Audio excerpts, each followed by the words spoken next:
Hoje, dia 8 de novembro de 2020, domingão. Deus te abençoe, o Senhor esteja sobre a tua vida, sobre a tua casa, sobre a tua família, em nome de Jesus. Estamos como quem sonha, porque grandes coisas fez o Senhor por nós e por isso nós estamos alegres, porque a alegria do Senhor é a nossa força. Oi, Bispo Antônio, bom dia, Deus abençoe o Senhor também, Suzy, Priscila, família, o Senhor esteja se derramando sobre todos vocês aí, glória a Deus, e que o Senhor mais uma vez manifeste a sua vontade sobre a tua vida, a tua casa, a tua família, em nome de Jesus. Estamos lendo a palavra do Senhor, sempre um pedacinho, um pequeno trecho da palavra do Senhor, pensando a respeito e depois orando pela nossa casa, pela nossa família, como fazemos todos os dias. Hoje, domingo, é às 10 horas da manhã, mas também às 4:30 da tarde, né? Eu falo duas vezes, por ser domingo, então, ser um dia mais, assim, vamos dizer, mais tradicionalmente, né, separado para isso, então a gente fala duas vezes, tá? Então que você esteja aí sendo abençoado, seja um domingo maravilhoso. Eu estava orando pela Eva, né, que sempre está aqui com a gente, e hoje a Eva está recebendo a visita do seu netinho pela primeira vez, por causa da pandemia, do trabalho, isso e aquilo. Pela primeira vez, o netinho, Danielzinho, está indo para a casa da Eva, da vovó, conhecer a casa, né? O vovô e a vovó já conhecem, mas a casa não, estão lá. Então isso é uma grande bênção, que a família esteja reunida, o Senhor esteja se derramando na comunhão, no partir do pão, uma grande bênção em nome de Jesus. Vamos ler a palavra do Senhor em Mateus capítulo 6. Já passamos por Mateus capítulo 5, falando da justiça moral, né? Começando pelas bem-aventuranças, né? As 7 bem-aventuranças, depois o resultado das bem-aventuranças, quando eu vivo, quando eu incorporo as bem-aventuranças, quando a minha natureza expressa as bem-aventuranças. Tenho a oitava bem-aventurança, que é exatamente a perseguição. Depois vem a 9ª, 10ª bem-aventurança, e aí a gente foi falando. Sempre pensando de que o Senhor, quando fala, bem-aventurados são, né? Então, o Senhor Jesus parte do princípio que já somos, já estamos vivendo dessa maneira. Então, bem-aventurados são, não bem-aventurados seremos um dia. Quem sabe, talvez, não. Já é uma condição sine qua non. Não tem discussão, não tem interpretação. Depois ele fala que nós já somos o sal da terra, nós já somos a luz do mundo. Depois ele fala sobre, pontuando, né, entre a interpretação dos fariseus e aquilo que diz a lei de Moisés, né? Aí ele fala sobre o homicídio, sobre o adultério, sobre o divórcio, sobre a vingança e sobre amar ao próximo. Já entrando em Mateus capítulo 6, o Senhor vai pontuar aquilo que é a justiça chamada justiça religiosa, ou seja, a nossa maneira prática de ser e principalmente como comunidade, como congregação, em comunhão, entendendo no coletivo o que significa. Por quê?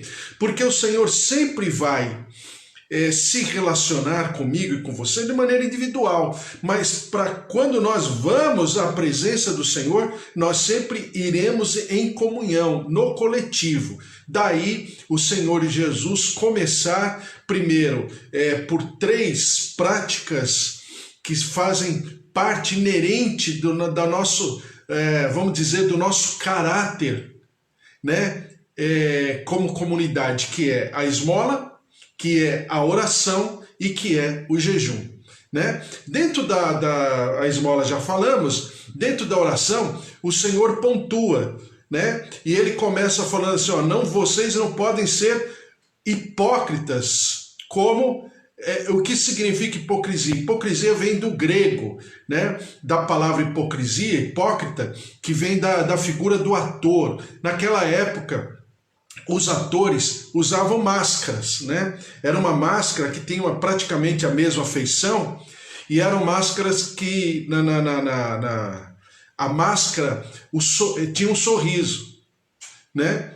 E por que chamava hipócrita? Porque a pessoa se escondia por detrás de uma imagem, né? E daí vir a palavra, o termo hipocrisia, que mais tarde se usou principalmente em relação à figura do político, a figura daquele que fala em público, que geralmente ele se traveste de um papel, né? Na verdade, ele não é aquilo que está falando. Daí vem o termo hipocrisia, e Jesus já usava esse termo, hipocrisia, já dentro dessa linha de raciocínio, dentro dessa linha de interpretação.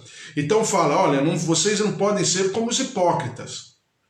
Depois ele fala, vocês não podem ser como os gentios, né? Por quê? Porque os hipócritas oravam para parecer ao público. Geralmente o escriba, ele lia, eu já expliquei isso para você, o escriba, quando o chamado fariseu, quando ele lia, ele ensinava, que é o rabino, né, que ensinava a sua comunidade, ele se sentava, porque era uma prática. Eu já expliquei isso também, né? Quando Jesus começa o Sermão do Monte, ele se senta sobre uma pedra. O sentar-se significa que uma autoridade vai falar. E isso provoca na reunião que todos se sentem. Geralmente, aquele que iria falar se sentava numa posição acima. E quem escutava se sentava numa posição abaixo. Daí falar-se, por exemplo, a respeito de Paulo, como discípulo de Gamaliel, que era também um grande rabino da época, né? Um rabino muito conhecido. A Bíblia fala que Paulo se assentava aos pés de Gamaliel, né? Então sempre uma posição abaixo do mestre. Por isso que a Bíblia fala que Jesus sobe no Monte das Bem-aventuranças, e ele se senta por sobre uma pedra. Ou seja, dentro da cultura, da tradição, as pessoas se assentaram na relva, mas numa posição abaixo. Então ele fica numa posição acima, possivelmente perto do pico do monte, enquanto as pessoas ficam dos pés de Jesus para baixo. Entendeu? Então é bom a gente observar essas figuras, porque falam muito para a gente, né? Mesmo que a gente não seja da tradição, da cultura oriental, mas a gente vai pensando. E aí, falando sobre oração, os gentios usavam, como é até hoje na cultura oriental, a oração seria, nós poderíamos chamar de dentro das culturas orientais, das pessoas que servem as suas entidades, não importa a religião, não importa a filosofia, a oração é o ápice do culto e da adoração, né? Para todos. Isso é dentro da cultura oriental. Então é por isso que se fala muito de meditação, da pessoa ficar de maneira introspectiva por algum tempo durante partes do dia. Isso é natural deles. Então Jesus está falando, vocês não façam como gentios, né? De vãs repetições, porque também criou-se o mantra, né? De tanto eu falar uma frase, eu vou incorporar, eu vou mentalizar essa frase e vou como que ficar vamos chamar assim, aprisionado por essa frase, em querer fazer aquilo que a frase está dizendo para fazer. Então Jesus fala, não. Aliás, a nossa relação com Deus, ela é toda feita em cima de consciência, de razão, né? Nada é feito de maneira assim, automatizada, automática, ritualística. Aliás, Deus abomina esse tipo de prática, tá? E seja no Antigo, seja no Novo Testamento, Deus quer a minha naturalidade, a minha natureza buscando uma transformação interior. Por isso que o servir a Deus não é uma coisa fácil, porque nós temos que trabalhar isso aí não é tão natural, porque nós somos seres caídos. E por causa dessa queda, nós sempre vamos observar, nós sempre vamos nos dirigir exatamente para a nossa natureza carnal. Mas o Senhor Jesus propõe que nós possamos dar vazão à nossa natureza espiritual. Então o que Jesus está falando na oração é exatamente isso. Quando ele fala da oração do Pai Nosso, ele fala de 6 temas principais. 3 temas fala do reino, que são mais importantes. E 3 temas fala da minha pessoalidade, do meu individual, do meu desejo pessoal. Né? Então, trabalhando esses 6 temas, né, vamos pegar e pontuar os 3 primeiros, que a gente já está falando há 2 dias a respeito. Né? Mateus capítulo 6, versículo 9, que diz assim: portanto vós orareis assim, Pai nosso que estás nos céus. O Pai é nosso, no coletivo. Eu estou me dirigindo ao Senhor, estou entrando na presença do Senhor. Entendendo que eu conscientemente entrarei na presença do Senhor e que os meus irmãos comigo. Porque no coletivo nós serviremos ao Senhor para toda a eternidade. Pai nosso que está nos céus, no plural, porque Ele é Deus, Ele é superior, Ele é grande, Ele é maravilhoso, Ele é infinito, Ele é eterno. Em todas as dimensões. Em todas as situações e circunstâncias, sejam físicas, sejam espirituais no plural. Pai nosso que estás nos céus. Porque Pai, só para você lembrar, e é gostoso a gente saber disso, eu sempre vou de maneira paralela falando sobre a cultura, porque isso é maravilhoso. Então, o escriba, né, falando do fariseu, o escriba, falando de Jesus como rabino, né? Então, na hora que os escribas iriam falar, escrever ou conversar a respeito do Iavé, o Iavé, no Antigo Testamento, Iavé é como se fosse, entre aspas, um apelido. Não se falava o nome de Deus literalmente. E se escrevia, entre aspas, se escrevia o nome de Iavé por um tetagrama. YHWH. Iavé. Né? Então, quando se escrevia, sabe o que fazia? O escriba, ele saía do lugar onde ele estava escrevendo, porque ele escreveu o nome de Iavé, ele se banhava, né? Eles chamam de purificação, eles se purificavam, eles mudavam de roupa só para escrever o nome de Iavé. Tal era, e até os dias de hoje, tal é o respeito do judaizante, daquele que pratica, vamos dizer assim, de maneira tradicional, né, o culto ao Senhor, como ele faz para escrever o nome de Iavé. Agora, chamar Iavé de pai, gente, era uma coisa sem precedentes. Nunca ninguém no universo, nunca ninguém em toda a cultura hebraica, de toda a história dos hebreus, chamou Deus de pai. E Jesus chama Deus de Pai. Pai nosso que estás nos céus, e fala no coletivo. Claro, representando o primogênito, né? Trazendo à luz, à revelação, ele como primogênito e nós todos, né? Ele o primeiro filho, o primeiro gerado, primogênito, e nós todos, adotados através do primogênito, fomos adotados como filhos. Então chamar Deus de Pai era um assinte a toda a tradição rabínica, a toda a tradição do Sinédrio, dos saduceus, dos fariseus, de toda a história da Torá. E Jesus chama Deus de Pai. Pai nosso que estás nos céus, santificado seja o teu nome.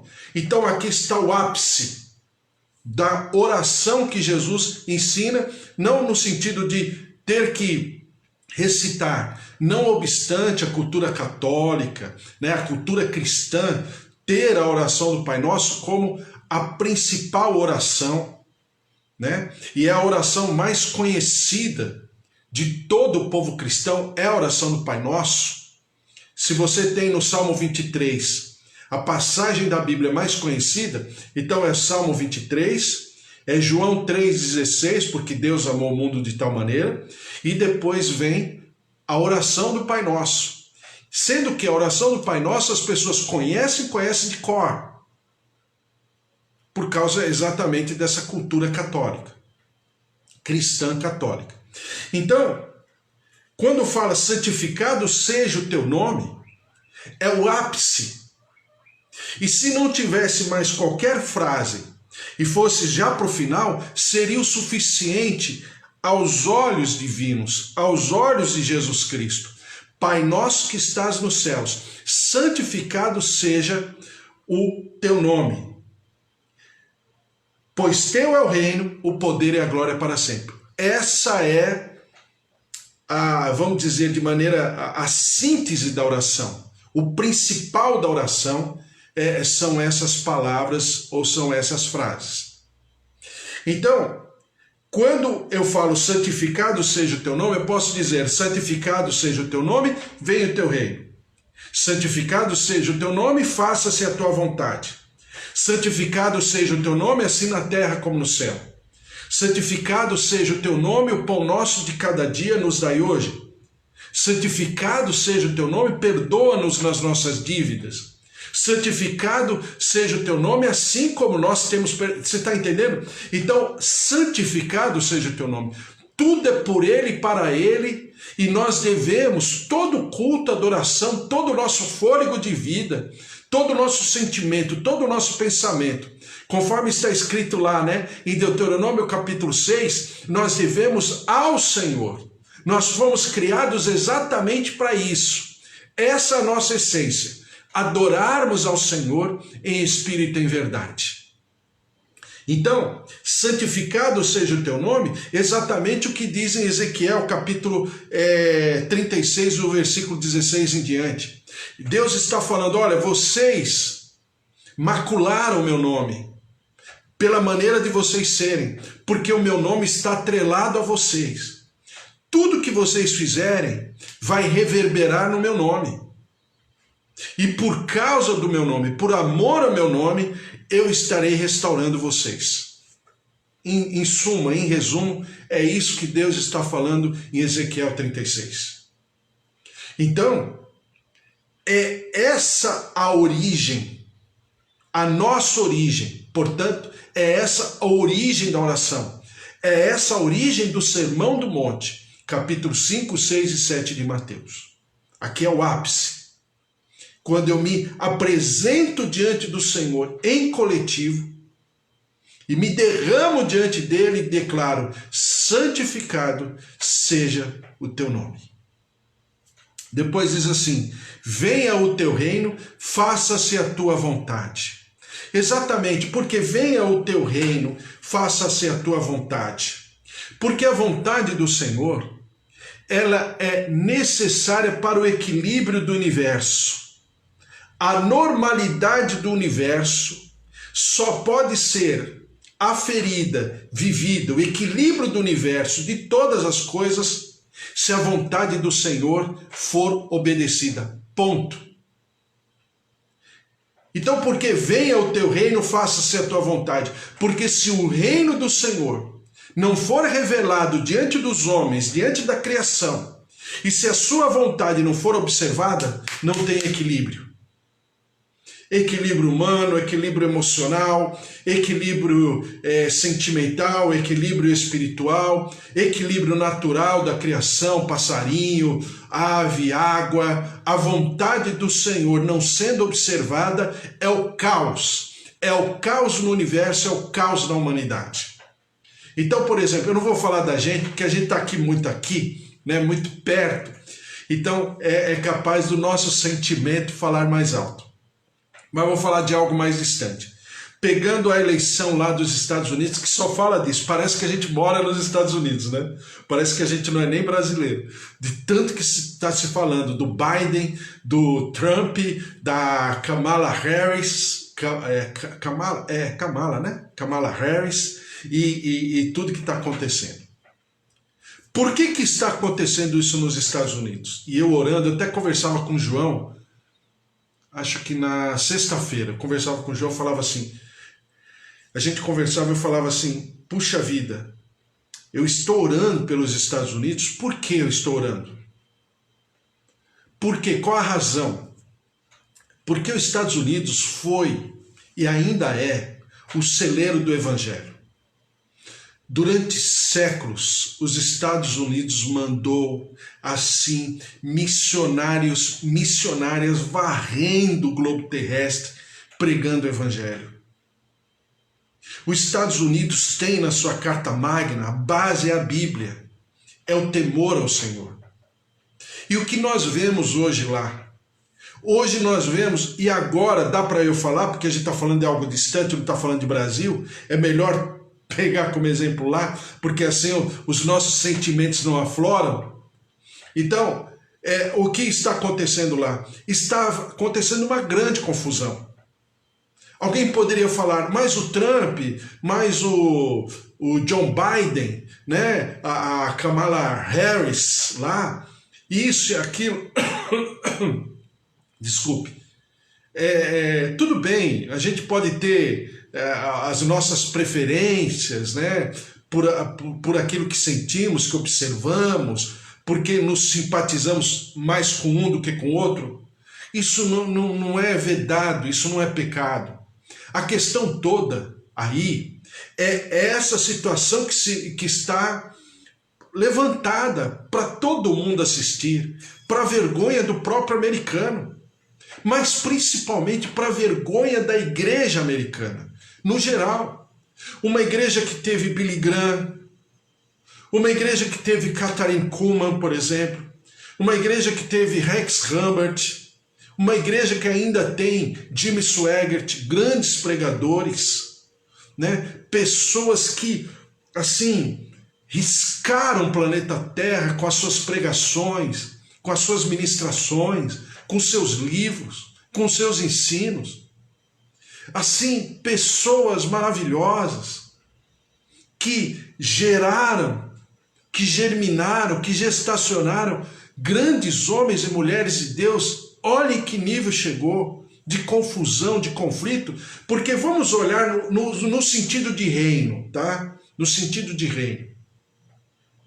Quando a gente olha o que está acontecendo, com os olhos acima, não com o nosso sentimento lá dentro, lá embaixo, mas acima, porque Deus nos convida a olharmos, e Apocalipse e Isaías pontua isso, né?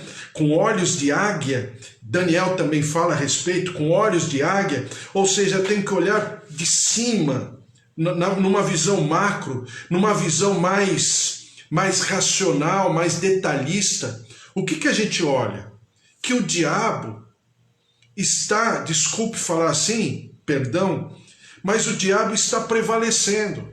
Porque o que o diabo traz? Conflito, intriga, confusão, discussão e o pior dos cenários, a divisão, que é exatamente o que está acontecendo. Não importa se vai ganhar A ou B. O que importa é que o país já está dividido. O que importa no mundo espiritual é que a divisão, o conflito, é a massa de manobra do mundo espiritual para trazer exatamente discussão, para trazer divisão entre famílias, entre casais, entre filhos e pais, entre comunidades, igrejas, né? Como acontece aqui. Por incrível que pareça, nós estamos falando de reino e nós temos no nosso cotidiano pastores que são liberais e pastores que são progressistas. Onde já se viu?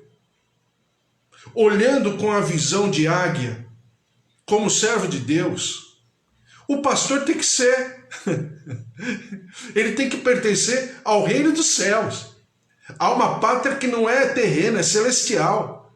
Mas a coisa está tão assim que eles nem se apercebem e estão mais defendendo os interesses de uma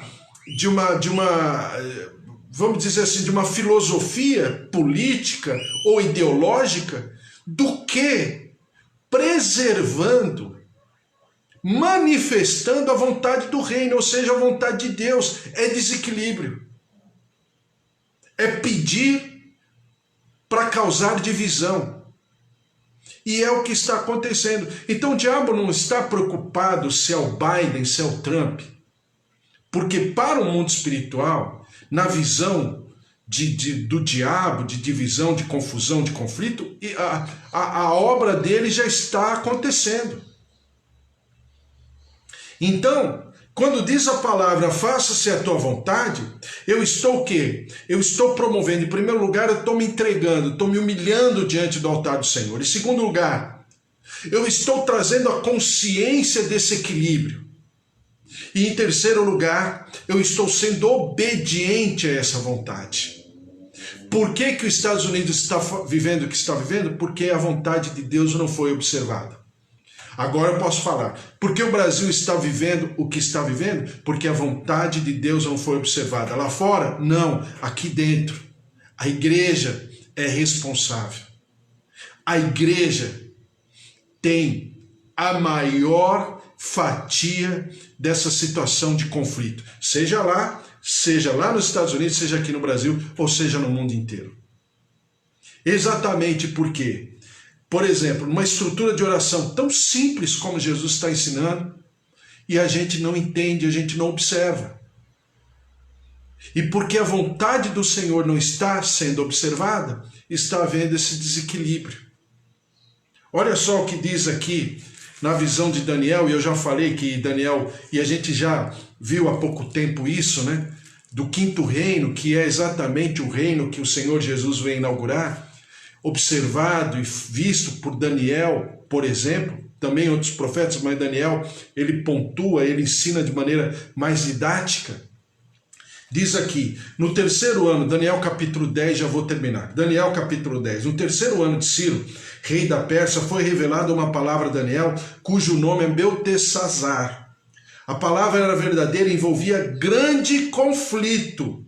Ele entendeu a palavra e teve a inteligência da visão. Envolveu grande conflito.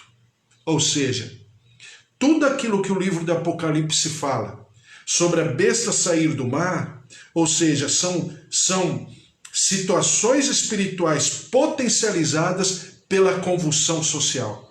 Mar significa água agitada. Água agitada significa convulsão social. Convulsão social significa o quê? Conflito, intriga, né? Onde, por exemplo, os meios de comunicação são uma arma para isso, desculpe, né? Terrível, porque é o que mais traz conflito, confusão, e intriga, e discussão, e diz que diz, uma série de coisas. Então nós, como servos de Deus, temos que entender tudo isso, não dá mais tempo. Hoje à tarde a gente combina de conversar mais a respeito. Vamos orar. Senhor, nosso Deus, nosso Pai, eu coloco os teus servos aqui, cada familiar, idosos, tios, avós, marido, esposa, filhos, netos, sobrinhos. Colocamos os nossos familiares diante do teu altar, para que nós sejamos instrumentos de conciliação, instrumentos que traz a comunhão, que preservam, que prescrevem, que manifestam a comunhão, para quebrarmos em definitivo essa ação demoníaca do conflito, da discórdia, e nós possamos trabalhar e vivermos um tempo, ó Deus, onde a plenitude da tua presença nos levará a observarmos a tua vontade, a aprendermos a tua vontade e manifestarmos o reino dos céus aqui na terra, nossa casa, nossa família. Cura o nosso corpo, cura a nossa alma, os nossos sentimentos, e nós daremos ao Senhor sempre todo louvor, toda honra e toda glória em nome de Jesus. Amém. Que o amor de Deus Pai, a vida vitoriosa em Jesus Cristo e as consolações do Espírito Santo da promessa estejam sobre a tua vida, tua casa, tua família. Até daqui a pouco, às 4:30 da tarde tem mais. Um beijo, fique na paz, tchau, tchau.